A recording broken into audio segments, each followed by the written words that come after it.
Hi, welcome back to the Food Goodie. So today we're making old-fashioned bread pudding. So we have a can of coconut milk, a can of condensed milk, and a small can of evaporated milk. 4 eggs, half a cup of sugar. We have in here to make the caramel sauce and a tablespoon of water. That takes time, so I put that up. I buttered the pan already. So now, here we go. We have a tablespoon of vanilla paste. We have a 1/4 cup of granola flakes with currants. We have 2 teaspoons of cinnamon. We have 1/8 of a teaspoon of cloves, 1/8 of a teaspoon of ginger, 1/8 of a teaspoon of allspice. Now, what I wanted to say is you don't add sugar because you have the condensed milk and it has sugar. You pre-soak your bread. You could use any bread you like. You have to pre-soak it till it's like really soft and mushy.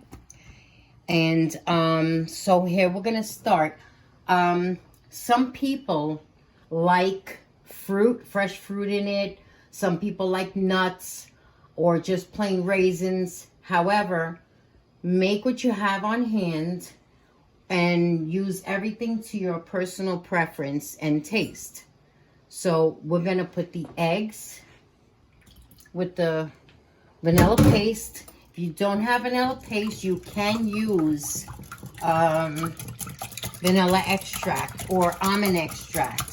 You could always change the recipe and make it yourself, to your own liking, your own specifications. So you're gonna scramble your eggs, and you're going to add your condensed milk, if it comes out, because it's really thick. The condensed milk is very thick, so I suggest you open up the whole can.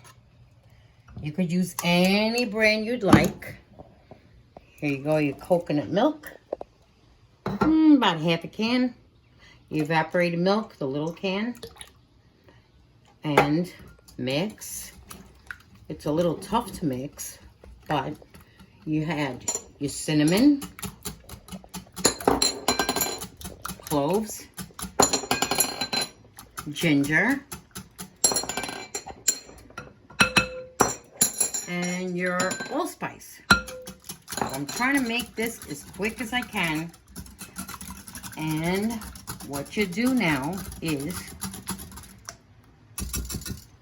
you take your bread, squeeze the excess water, break it up as best as you can. Doesn't matter how it comes out, but it will definitely be soaked up by your evaporated milk and all the goody spices you have in here. If you want a larger bread pudding, then you could use 2 loaves of Italian bread if you like, or 1 whole one. And you add then the granola. Everything is to your liking. Okay, so now we're still working on the caramel sauce, which takes forever, but you don't want to rush it and you don't want to burn it. So it has to look like a light amber to medium.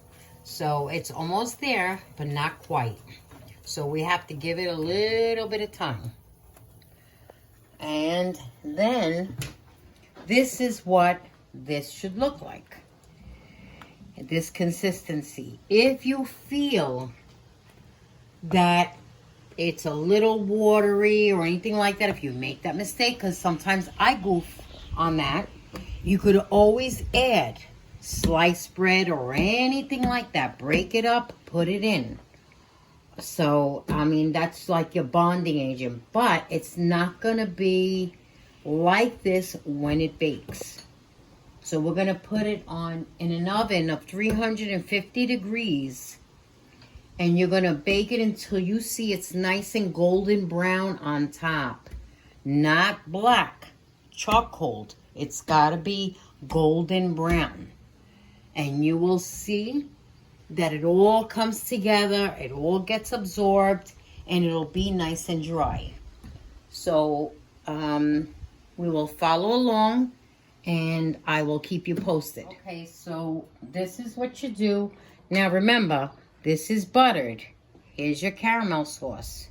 And do not touch the caramel sauce because you will get burned. It is lethal. And it has to be a heat-proof pan because it's going to go in the oven. So you can do this. Well, it gets hard right away. But in the oven, it's going to get soft. So, okay. It doesn't matter how it comes out. So, then you pour your mixture.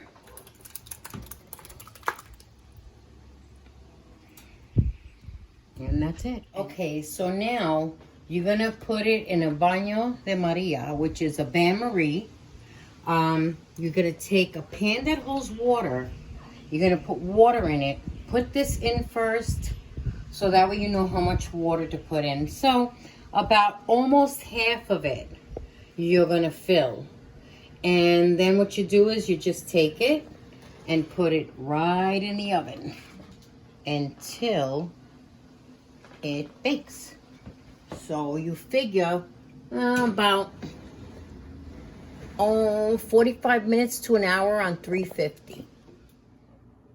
Okay, so now this is what it should look like after about 45 minutes to an hour of baking.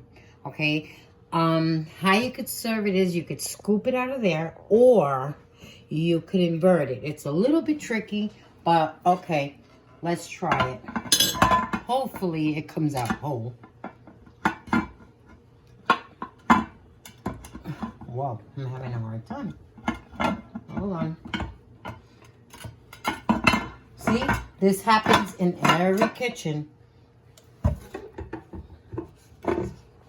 And I learned this from my grandmother. My grandmother was very good in making desserts. And this is what your old-fashioned bread pudding looks like. And it tastes really good. So you could serve it with ice cream, whipped cream, and a coffee, tea, milk. And here's what it should look like. And you could put it on a little thing like this. You eat and enjoy. Thank you. I hope you enjoy it and try the recipe. And so subscribe to my channel if you'd like. And or give me some likes. And I have plenty of other recipes that I will be making.